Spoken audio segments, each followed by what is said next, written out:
నమస్తే, welcome to prime time. నేను మోనికా. ఆఫ్ఘన్ పరిణామాలు అట్టుడుగుతున్నాయి. పంజషీర్ లోయలో నువ్వా నేనా అన్న రీతిలో యుద్ధం కొనసాగుతోంది. పాక్ ఉగ్రవాద సంస్థలతో తాలిబాన్ల లింకులు కూడా బయటపడ్డాయి. ఇక మరోవైపు నెలాఖరుకల్లా అమెరికా, బ్రిటన్ దేశం వదిలిపోకుంటే ఊరుకునేది లేదని వార్నింగ్ ఇచ్చారు తాలిబాన్లు. డెడ్ లైన్ సాధ్యం కాదంటూ అప్పుడే అమెరికా తేల్చేసింది.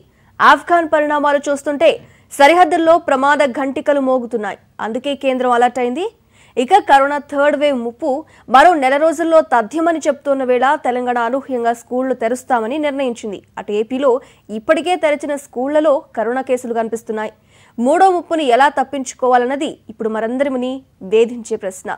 థర్డ్ వేవ్ టెన్షన్తో జనం హడలిపోతుంటే కేంద్రం మాత్రం తన దారిన తానన్నీ అమ్ముకుంటూ పోతుంది. ఇప్పటికే స్టీల్ ప్లాంట్ లాంటి వాటిని తనఖా పెట్టేసిన కేంద్రం ఇప్పుడు మరో ఫర్సేల్ జాబితా రెడీ చేసేసింది. అన్నట్టు మన దేశంలోనూ తాలిబాన్ల తరహా ఆంక్షలు అమలవుతున్నాయా? చూద్దాం ఇవాల్టి టాప్ స్టోరీస్ తర్వాత. సెప్టెంబర్ 1 నుంచి తెలంగాణలో స్కూళ్ల రీఓపెనింగ్. కోవిడ్ నిబంధనలు ఖచ్చితంగా పాటించాలని షరతు.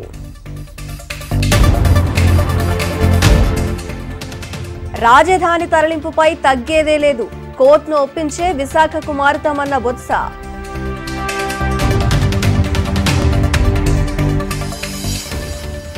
బీసీ కమిషన్ ను నియమించిన తెలంగాణ ప్రభుత్వం. చైర్మన్ గా బకుళాభరణం కృష్ణమోహన్ కు ఛాన్స్.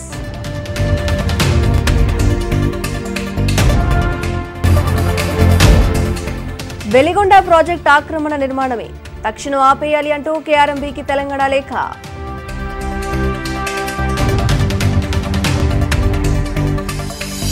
మరిన్ని కీలక రంగాల్లో ప్రైవేటీకరించే యోచనలో కేంద్రం.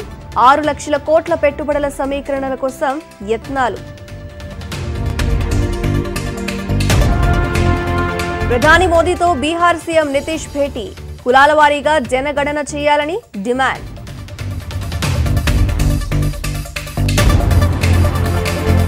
బీహార్ భాగల్పూర్లో ఓ వర్సిటీ వింత నిర్ణయం. అమ్మాయిలు జడ వేసుకోకపోతే నో ఎంట్రీ. ఐటీ రంగం అండతో నిలదొక్కున్న స్టాక్ మార్కెట్లు. లాభాల్లో ముగిసిన సెన్సెక్స్.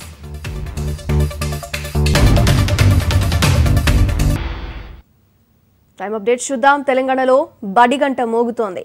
సెప్టెంబర్ 1వ తేదీ నుంచి కేజీ నుంచి పీజీ వరకు అన్ని విద్యా సంస్థలు ప్రారంభం కానున్నాయి. అంగన్వాడీలతో సహా రాష్ట్రంలోని అన్ని రకాల ప్రైవేట్, ప్రభుత్వ విద్యా సంస్థలను ప్రారంభించనున్నారు. పాఠశాలల పునః ప్రారంభంపై విద్యాశాఖ మంత్రి సబితా ఇంద్రారెడ్డి, విద్యాశాఖ ఉన్నతాధికారులతో సీఎం కేసీఆర్ సమీక్ష నిర్వహించారు. విద్యా సంస్థలు తెరవవచ్చని వైద్య ఆరోగ్య శాఖ నివేదిక సమర్పించింది. ప్రత్యక్ష క్లాసులు నిర్వహించేందుకు సర్కార్ అనుమతినిచ్చింది. గ్రామాలు, పట్టణాల్లోని అన్ని విద్యా సంస్థలు వసతి గృహాలను శుభ్రం చేసి ఆగస్టు 30లోగా శానిటైజ్ చేయాలని సీఎం కేసీఆర్ ఆదేశించారు. జలుబు, జ్వరం లక్షణాలున్న విద్యార్థులను తక్షణం పీహెచ్సీ సెంటర్లకు తరలించాలని కేసీఆర్ ఆదేశాలు జారీ చేశారు.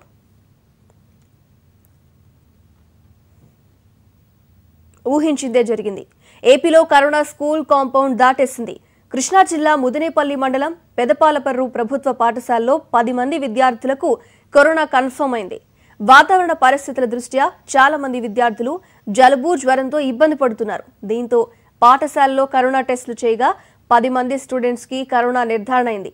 ఏడాది కాలంగా కరోనా కారణంతో స్కూళ్లు మూతపడ్డాయి. ఈ మధ్య కరోనా కేసులు కంట్రోల్లోకి రావడంతో ఈ నెల 16న పాఠశాలలు తిరిగి ప్రారంభించారు. కానీ ఇప్పుడు కరోనా స్కూల్కి ఎంటర్ అవడంతో 2 వారాల పాటు స్కూల్కి సెలవులు ప్రకటించారు. ఆఫ్ఘనిస్తాన్ పరిణామాలపై ఈ నెల 26న అఖిలపక్ష భేటీ నిర్వహించాలని కేంద్రం నిర్ణయించింది. రాజకీయ పార్టీల ఫ్లోర్ లీడర్లకు ఆఫ్ఘన్ పరిణామాలపై వివరించాలని ప్రధాని మోదీ నిర్ణయించారు. అఖిలపక్ష సమావేశం ఏర్పాటుకు చర్యలు తీసుకోవాలని విదేశాంగ శాఖను ఆదేశించారు ప్రధాని మోదీ. నిధుల సమీకరణ కోసం కేంద్రం భారీ ప్రణాళిక రూపొందించింది. దాదాపు 6 లక్షల కోట్ల సమీకరణే లక్ష్యంగా కేంద్రం అడుగులు వేస్తోంది. ఇందుకోసం ఎయిర్పోర్ట్లు, రోడ్లే కాకుండా విద్యుత్ లైన్లతో పాటు గ్యాస్ పైప్ లైన్లు విక్రయానికి సిద్ధం చేసినట్లు కేంద్ర ఆర్థిక మంత్రి నిర్మలా సీతారామన్ వెల్లడించారు. ఇప్పటికే ఆస్తుల విక్రయానికి కూడా కేంద్రం రోడ్ మ్యాప్ సిద్ధం చేసింది. Highways, National Highways Authority, Power Grid Corporation, for instance, has also used the InvIT model, and as a result they were able to raise more than 7,000 crores. So I think it's important that India recognizes that time has come for making the most out of our assets, and in this pipeline by Telangana ENC KRMBకి లేఖ రాసింది. Veligonda project పనులను నిలిపివేయించాలని లేఖలో పేర్కొంది. వెలిగొండ ప్రాజెక్టును AP అక్రమంగా నిర్మిస్తోందని తెలిపింది. ఇక తాగునీటి కోసం వినియోగించే నీటిని బచావాల్ ట్రైబ్యునల్ ప్రకారం 20% మాత్రమే లెక్కించాలని లేఖలో తెలియజేసింది తెలంగాణ ప్రభుత్వం. హుజురాబాద్ నియోజకవర్గానికి మరో కీలక పదవిని కేటాయించింది తెలంగాణ సర్కార్. బీసీ కమిషన్ చైర్మన్ గా వకులాభరణం కృష్ణమోహన్ ను నియమించింది. హుజురాబాద్ కు చెందిన వ్యక్తే వకులాభరణం కృష్ణమోహన్. ఇప్పటికే SC/ST కమిషన్ చైర్మన్ పదవిని హుజురాబాద్ వ్యక్తికి కేటాయించింది. ఇక బీసీ కమిషన్ సభ్యుడిగా ఉపేంద్ర, సుభప్రద్ పటేల్, కిషోర్ గౌడ్ నియమిస్తూ ఉత్తర్వులు జారీ చేసింది తెలంగాణ ప్రభుత్వం. హుజురాబాద్ లో దళిత బంధుకు మరో 500 కోట్లు విడుదల చేసింది తెలంగాణ ప్రభుత్వం. నిధులు విడుదల చేస్తూ ప్రభుత్వం ఉత్తర్వులు జారీ చేసింది. తొలి విడతగా ఇప్పటికే 500 కోట్లు విడుదల చేసిన సర్కార్ ఇవాళ మరో 500 కోట్లు విడుదల చేసింది. హుజురాబాద్ లో దళిత బంధుకు ఇప్పటి వరకు 1000 కోట్లు విడుదల చేసింది తెలంగాణ ప్రభుత్వం. తెలంగాణలో సంపద పెరుగుదల, ఆర్థిక పరిస్థితిపై ప్రెజెంటేషన్ ఇచ్చారు ఆర్థిక మంత్రి హరీష్ రావు. ఆర్థిక మంత్రి హరీష్ రావు సమక్షంలో అధికారులు నివేదిక అందజేశారు. కేంద్ర ప్రభుత్వం, అంతర్జాతీయ సంస్థల నివేదికల నుంచే వివరాలు తీసుకున్నామన్నారు. దక్షిణ భారతదేశంలో తెలంగాణ మొదటి స్థానంలో ఉందన్న హరీష్ రావు అన్ని రాష్ట్రాల కంటే తెలంగాణ పరిస్థితి మెరుగ్గా ఉందని వివరించారు. అన్ని రంగాల్లో రాష్ట్రం అభివృద్ధి చెందుతోందని, పత్తి ఉత్పత్తిలో 2వ స్థానంలో ఉన్నామన్నారు. ఇక నిధుల విషయంలో కేంద్రం అబద్దాలు చెబుతోందన్న హరీష్ రావు క్లిష్టమైన పరిస్థితుల్లో వృద్ధి రేటు సాధించామన్నారు ఆయన. తెలంగాణ రాష్ట్రానికి ఒకసారి మీరు గమనించినట్టయితే మన రాష్ట్రం 2014-15లో రాష్ట్రం ఏర్పడ్డ నాడు 5,05,849 కోట్ల రూపాయలతో మన రాష్ట్ర GSDP ఉంటే ఈ 6 సంవత్సరాల కాలంలో మనం ఆల్మోస్ట్ డబుల్ 93.8% గ్రోత్ను నమోదు చేసుకొని 9,80,407 కోట్ల రూపాయల GSDPని తెలంగాణ రాష్ట్రం నమోదు చేసింది. సో ఆల్మోస్ట్ డబుల్ అయినాం.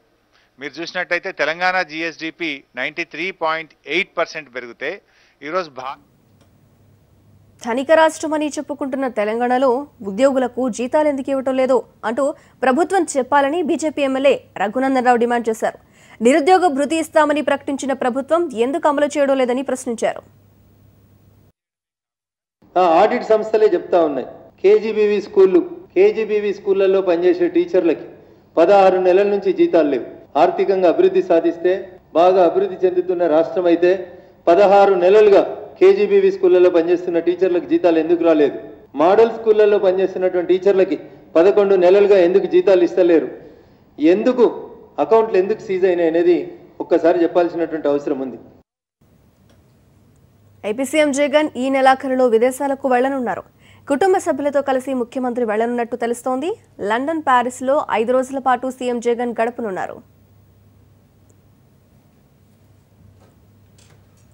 తెలంగాణ భవన్లో పార్టీ అధినేత కేసీఆర్ అధ్యక్షతన రేపు మధ్యాహ్నం టీఆర్ఎస్ రాష్ట్ర కమిటీ సమావేశం జరగనుంది. పార్టీ సంస్థాగత నిర్మాణంపై చర్చించనున్నారు. గ్రామ, మండల, జిల్లా, రాష్ట్ర శాఖల పునర్నిర్మాణం తదితర అంశాలపై సమావేశంలో చర్చించనున్నట్లు తెలుస్తోంది. దళిత బంధు అమలు విషయంలో పార్టీ శ్రేణులు అనుసరించవలసిన పద్ధతి, తీసుకోవాల్సిన చర్యలు, పార్టీ చేయవలసిన కృషిపై చర్చించనున్నారు. ప్రతి ఒక్కరూ వ్యాక్సిన్ తప్పనిసరిగా వేసుకోవాలని కేంద్ర మంత్రి కిషన్ రెడ్డి సూచించారు.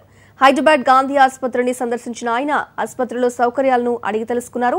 దేశవ్యాప్తంగా ఇప్పటివరకు 58 కోట్ల కరోనా వ్యాక్సిన్ డోసులను రాష్ట్రాలకు పంపిణీ చేశామని తెలిపారు. చివరి వ్యక్తి వరకు ఉచిత వ్యాక్సిన్ అందిస్తామని, దేశ ప్రజలకు టీకాలు ఇచ్చిన తరువాతే ఇతర దేశాలకు పంపిస్తామని కిషన్ రెడ్డి తెలిపారు. కోవిడ్ విజృంభించకుండా ప్రతి ఒక్కరూ తప్పకుండా మాస్క్ ధరించాలన్నారు.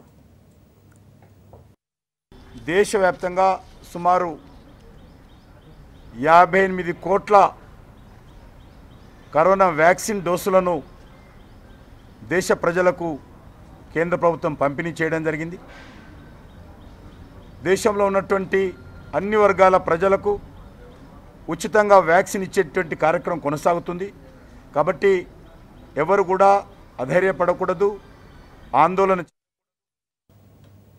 మంచిర్యాల జిల్లా లింగపూర్లో ఆత్మహత్య చేసుకున్న నిరుద్యోగ యువకుడి కుటుంబాన్ని పరామర్శించేందుకు రేపు వైఎస్ఆర్టీపీ అధినేత షర్మిల వెళ్లనున్నారు. ఈ నేపథ్యంలో మృతుని కుటుంబ సభ్యులు విడుదల చేసిన ఒక ఆడియో ప్రస్తుతం వైరల్గా మారింది. షర్మిల తమ ఇంటికి రావద్దని, తన కొడుకు మృతిని దయచేసి రాజకీయం చేయవద్దని మృతుని తండ్రి బుకియా శంకర్ నాయక్ కోరుతూ సెల్ఫీ వీడియో విడుదల చేశారు. కేసీఆర్ ప్రభుత్వం తమను అన్ని విధాలా ఆదుకుంటుందని ఆయన వీడియోలో తెలిపారు. అనుకోకుండా ఆత్మహత్య చేసుకున్నాడు. మరి నాకు ప్రభుత్వం అయితే మంచిగా సాయం చేస్తుంది. కేసీఆర్ మంచిగా సాయం చేస్తాను నాకు. షర్మిల గారు దయచేసి మీరు రాజకీయం చేయకండి, మా ఇంటికి రాకండి. నాకు రైతు బంధు వస్తుంది, అంత వస్తుంది, అంత సాయం చేస్తారు వాళ్ళు. ఇక దయచేసి మాత్రం. హైదరాబాద్ నగరంలోని వాన దంచి కొడుతోంది. పంజగుట్ట, అమీర్పేట, ఎస్ఆర్ నగర్ తో పాటు బంజారాహిల్స్, మాదాపూర్లో భారీ వర్షం కురిసింది. రోడ్లపై భారీగా వర్షపు నీరు నిలవడంతో వాహనదారులు ఇబ్బందులు పడ్డారు. బేగంపేట నుంచి సికింద్రాబాద్ కు వెళ్లే మార్గంలో భారీగా ట్రాఫిక్ జామ్ అయింది.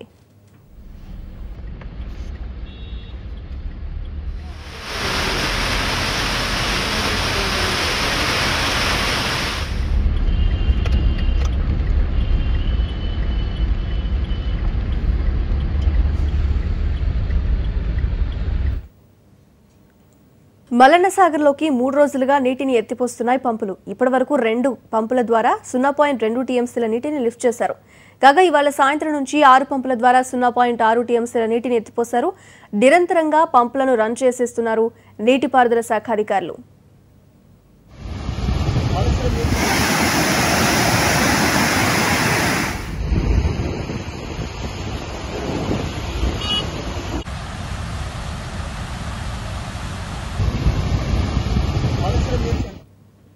ఓ పక్క ఆఫ్ఘనిస్తాన్లో మహిళలపై తాలిబాన్లు ఆంక్షల పర్వంపై ప్రపంచం నివ్వెరపోతుంటే మన దేశంలోనూ ఓ కాలేజ్లో సరికొత్త నిబంధనలు సంచలనం సృష్టిస్తున్నాయి. బీహార్లోని భాగల్పూర్లో సుందరావతి మహిళా మహా విశ్వవిద్యాలయం వింత నిర్ణయం తీసుకుంది. ఇకపై యువతులు చక్కగా జడలు వేసుకుని కాలేజీలకు రావాలని హుకుం జారీ చేసింది. జడ వేసుకోని వారిని, జుట్టు విరబోసుకుని వచ్చే వారిని క్లాసులకు అనుమతించేది లేదని కళాశాల ప్రిన్సిపల్ కఠిన ఆదేశాలు జారీ చేశారు. అంతేకాక ఇంటర్ విద్యార్థినులకు ప్రత్యేక డ్రెస్ కోడ్ ను కూడా నిర్దేశించింది కాలేజ్ యాజమాన్యం. కళాశాల ఆవరణలో సెల్ఫీలు తీసుకోవడం నిషేధం అని స్పష్టం చేసింది. కళాశాల యాజమాన్యం నిర్ణయాలు విద్యార్థులకు మింగుడు పడ్డం లేదు.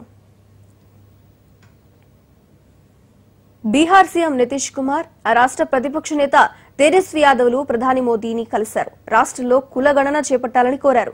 పార్లమెంట్ సౌత్ బ్లాక్ లో మోదీతో ఆ రాష్ట్రానికి చెందిన నేతలు భేటీ అయ్యారు. రాష్ట్రంలో కులాల వారీగా జనాభా లెక్కలు చేపట్టాలన్న డిమాండ్ను ప్రధాని ఆలకించినట్లు నితీష్ తెలిపారు. ఈ అంశంపై సరైన నిర్ణయం తీసుకోవాలని ఆయన కోరినట్లు చెప్పారు. కులగణన అంశంపై రాష్ట్ర అసెంబ్లీ 2 సార్లు తీర్మానాలు చేసినట్లు సీఎం నితీష్ తెలిపారు. और आकर के आज पूरी बात लोगों ने बता दिया, तो हम लोगों को जितना इसके पक्ष में जो भी बात रखनी थी उतना हम लोगों ने कहा है, और बाकी जरा सब लोग बोलेंगे। पीएम ने क्या बोला? पीएम ने हम लोगों की बात पूरे तौर पर सुनी है, सब लोगों की बात सुनी, और ऐसा नहीं है कि वो कोई नहीं सुन रहे थे, पूरे तौर पर सुना, और सब लोगों ने इस चीज के पक्ष में जो एक एक बात कही, हर तरह की बातें जो रखी। బంగారు ఆభరణాలకు హాల్ మార్క్ వేయాలి అంటూ కేంద్రం తీసుకున్న నిర్ణయాన్ని వ్యతిరేకిస్తూ దేశవ్యాప్తంగా బంగారు దుకాణాలు మూతపడ్డాయి. సింబాలిక్ స్ట్రైక్ లో భాగంగా ఇవాళ ఒకరోజు దుకాణాలను మూసి ఉంచారు. All India gem and jewellery domestic council ఆధ్వర్యంలో బంగారు దుకాణాలు ఈ బంద్ను పాటించాయి. రత్నాలు, ఆభరణాల పరిశ్రమకు చెందిన 4 జోన్లలో 350 సంఘాలు, సమాఖ్యలు వీరికి మద్దతు తెలిపాయి. ఐక్యత వ్యాపారస్తుల వ్యాపారస్తుల ఐక్యత, బంగారు వ్యాపారస్తుల ఐక్యత, ఐక్యత, బంగారు వ్యాపారస్తుల ఐక్యత, వ్యాపారస్తుల ఐక్యత. అమెరికాలోని టెన్నెస్సీని భారీ వర్షం ముంచెత్తింది. దీంతో 21 మంది మృతి చెందగా 10ల సంఖ్యలో వరదల్లో చిక్కుకుపోయారు. టెన్నెస్సీలోని హప్రేస్ కౌంటీలో ఒకే రోజు 38 సెంటీమీటర్ల వాన కురిసిందని వాతావరణ శాఖ తెలిపింది. దీంతో వరద తాకిడికి స్థానిక రోడ్లు, బ్రిడ్జిలు కొట్టుకుపోయాయి. సుమారు 21 మంది మరణించారు. డజన్ల కొద్ది మంది గల్లంతయ్యారని, దీంతో మృతుల సంఖ్య మరింత పెరిగే అవకాశం ఉందని వెల్లడించారు. టెన్నెస్సీ చరిత్రలో ఇంత భారీ వర్షం నమోదవడం ఇదే తొలిసారి. భారీ సంఖ్యలో వాహనాలు కొట్టుకుపోగా చాలా ప్రాంతాలు నీట మునిగాయి. ఆఫ్ఘనిస్తాన్ పరిణామాలపై రేపు G7 దేశాల సమావేశం జరగనుంది. తాలిబాన్ల ఆక్రమణ తర్వాత ఆఫ్ఘన్లో పరిణామాలపై చర్చించనున్నారు. వర్చువల్ గా జరగనున్న G7 సమావేశానికి బ్రిటన్ అధ్యక్షత వహించనుంది. ఇక ఈ సదస్సులో America, Britain, Germany, France, Italy దేశాధినేతలు పాల్గొననున్నారు.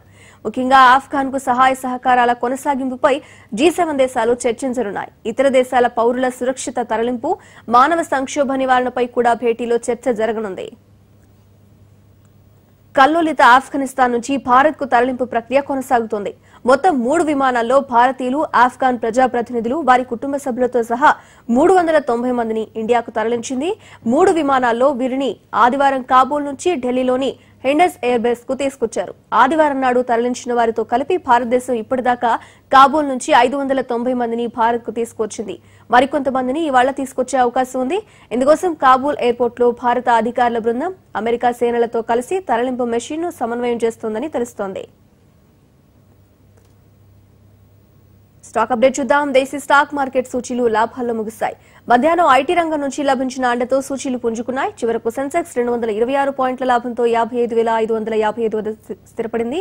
ఇక నిఫ్టీ 45 పాయింట్ల ఎగబాగి 16,496 వద్ద ముగిసింది. డాలర్తో రూపాయి మారక విలువ ₹74.19 వద్ద నిలిచింది. మెగాస్టార్ చిరంజీవి పుట్టినరోజు వేడుకలు, రాఖీ సెలబ్రేషన్స్ కుటుంబ సభ్యుల సమక్షంలో ఘనంగా జరుపుకున్నారు. కుటుంబ సభ్యుల మధ్య కేక్ కట్ చేసిన వీడియో సోషల్ మీడియా వేదికగా రిలీజ్ చేశారు. మెగా ఫ్యామిలీ అంతా కలిసి ఉన్న ఈ వీడియో డిజిటల్ మీడియాలో ట్రెండింగ్ అవుతోంది.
ఎగ్జిబిటర్స్ కు కౌంటర్ ఇచ్చారు active Telugu film producers guild. ఈ నెల 20న theatre owners association press meet లో కొందరు చేసిన విమర్శలపై లేఖ విడుదల చేశారు. సినిమాపై పూర్తి హక్కు, అధికారం నిర్మాతదే అన్నారు. ఎక్కడ, ఎప్పుడు సినిమా రిలీజ్ చేసుకోవాలో, ఎవరికి అమ్ముకోవాలో అది నిర్మాత ఇష్టమని లేఖలో వెల్లడించారు.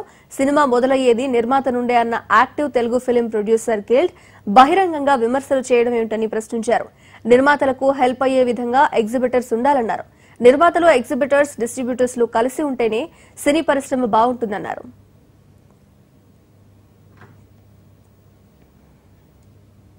ఇవి ఇప్పటి వరకున్న bulletin update. Keep watching HM TV. వార్త ఆగదు, నిజం దాగదు.